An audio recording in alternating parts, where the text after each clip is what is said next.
Hello students, I am Riten Dauliya, your NEET chemistry mentor. और student आज अपन स्टार्ट करने जा रहे हैं आपका next part, that is all about the factors affecting equilibrium constant. Last part तक आपने बड़े अच्छे से अब इक्विलिब्रियम कांस्टेंट निकालना सीख लिया है, और नहीं सीखा है तो प्लीज़ डाउनलोड द मिशन ज्ञान app for your free online education. ठीक है, चलो स्टार्ट करते हैं। अपना कौन सा पार्ट है?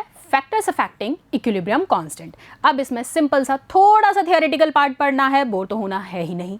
तो आ जाओ, सबसे पहले हम बात करेंगे mode of representation of the reaction. अब मोड ऑफ रिप्रेजेंटेशन छोड़ो, तुम्हें तो फाइनल इक्वेशन लिखना ही आ गया है, तो रिप्रेजेंटेशन में क्या दिक्कत है? आप कैसे लिखते हैं रिएक्शंस को? a प्लस बी, इक्विलिब्रियम का साइन लगाना है, और वो कैसे लगाया जाता है? Like this, C plus D. अब यहाँ पर अगर पूछ लिया जाए कि भाई इस रिएक्शन के लिए इक्विलिब्रियम कांस्टेंट लिख के दिखा दो, कितनी सी देर लिखनी है? क्या करोगे? Products over reactants.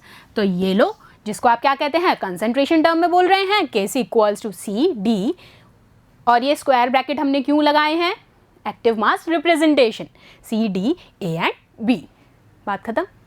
आ जाओ, अगर रिएक्शन को मैं रिवर्स कर दूं, ये तो सिंपल सी थी, ये तो हमें लिखना आती है। मैंने कहा रिएक्शन मैंने कर दी रिवर्स, क्या किया? C plus D gives A plus B. तो कैसे लिखोगे? कुछ नहीं करना है, सिर्फ ये जो कंसंट्रेशन टर्म थी हमारी, जो हम इक्विलिब्रियम फेज में लिख रहे थे, हमने क्या किया? K dash C is equals to same चीज रहेगी, product over reactant, A B C and D।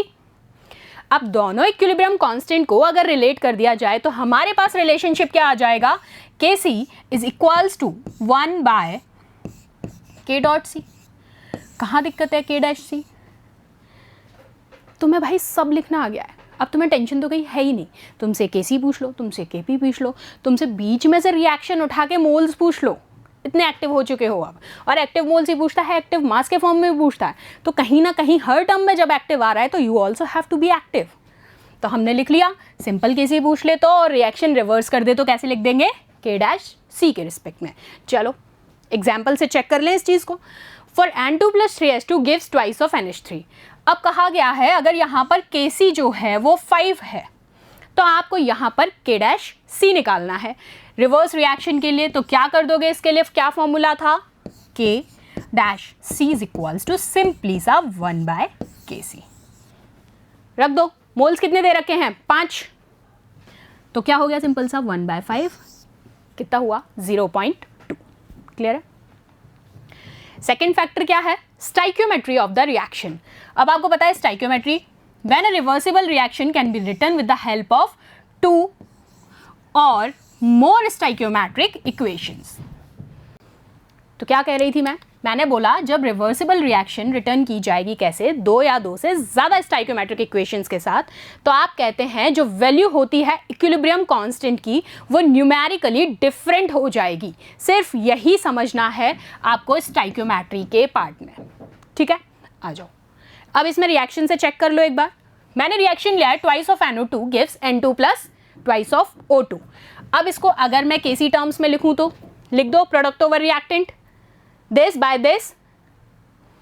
और यहां अगर रिएक्शन को रिवर्स कर दिया जाए तो भी आपको पता है, अभी सबसे पहले रिएक्शन में क्या करोगे? NO2 plus half N2 plus O2। पूरे फेजेस में भी चेक करोगे, रिएक्शन बैलेंस करके भी हमें लेनी है। अनबैलेंस कंडीशन में हमें रिएक्शन को लिख के तबाही नहीं करनी है। तो हमें तबाही से बचने के लिए मैम ने बचा लिया, रिएक्शन बैलेंस स्टेट में देखी, और आपने कहा Kc is equal to this. ये बाबू चले गए हैं कहाँ? पावर में। सो ये कांस्टेंट को कैसे रिलेट करोगे? K dash C under root Kc, ये रहा। ठीक है, सिंपल सा।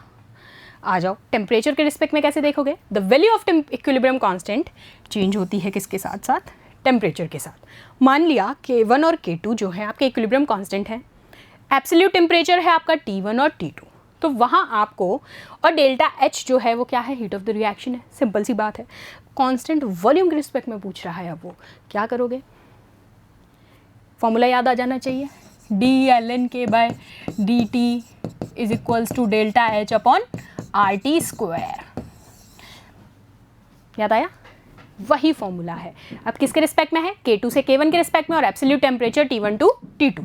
आपने ये ले लिया, इसको खोलोगे तो ऐसे लिख दोगे, फिर minus delta H upon 2.303 R T1 और T2 दोनों। अब इसी को आप कहते हैं वांट ऑफ इक्वेशन।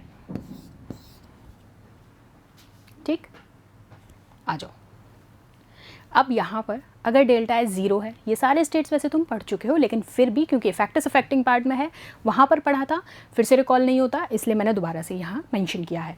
अगर डेल्टा एच आपका 0 है तो मतलब क्या है, ना तो हीट इवॉल्व हो रही है ना ही अब्जॉर्ब हो रही है, तो क्या हो जाएगा, log K2 minus K1 is equals to 0, या फिर आप कह सकते हैं log K1 is equals to K2।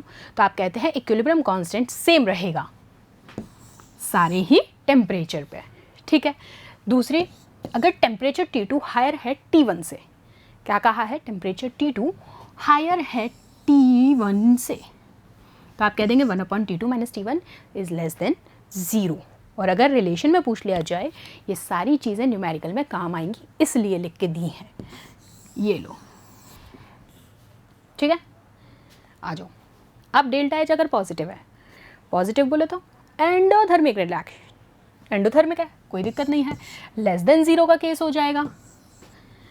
ये लो, K2 is less than, sorry K2 is greater than K1। तो आपने कहा value of equilibrium constant is higher at higher temperatures.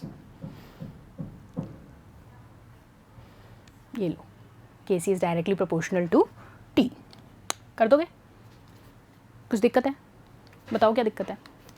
दिक्कत सिर्फ ये है कि मैम ये तो पढ़ा हुआ है, मैम बार बार एक ही चीज़ मत पढ़ाओ, पढ़ लो, क्योंकि वहाँ वो चीज़ पढ़ के आए थे दूसरे कॉन्सेप्ट के साथ, यहाँ इसको पढ़ रहे हो इक्विलिब्रियम वाले कॉन्सेप्ट के साथ, Kp और Kc से रिलेट कर रहे हो बच्चा लोग, तो इसलिए इसको एक बार फिर से पढ़ लो। ठीक है, छोटा सा ही सेशन है।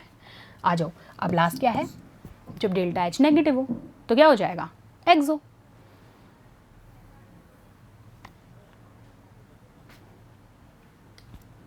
कर दोगे? तो क्या कहा आपने, लोअर होगा हायर टेम्परेचर्स पे, और Kc आपका इन्वर्सली प्रोपोर्शनल होगा टेम्परेचर के।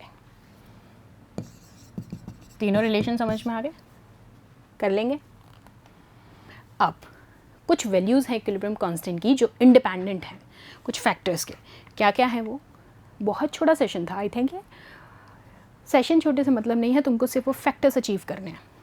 Initial concentration of reactants, presence of a catalyst, the direction from which the equilibrium has been attained. क्या कह रही हूँ मैं, इनिशियल कंसंट्रेशन पे डिपेंड करेगा? नहीं, इंडिपेंडेंट बोल रही हूँ। चीज़ों को गौर से सुना करो और साथ में आंखें भी ध्यान से रखा करो।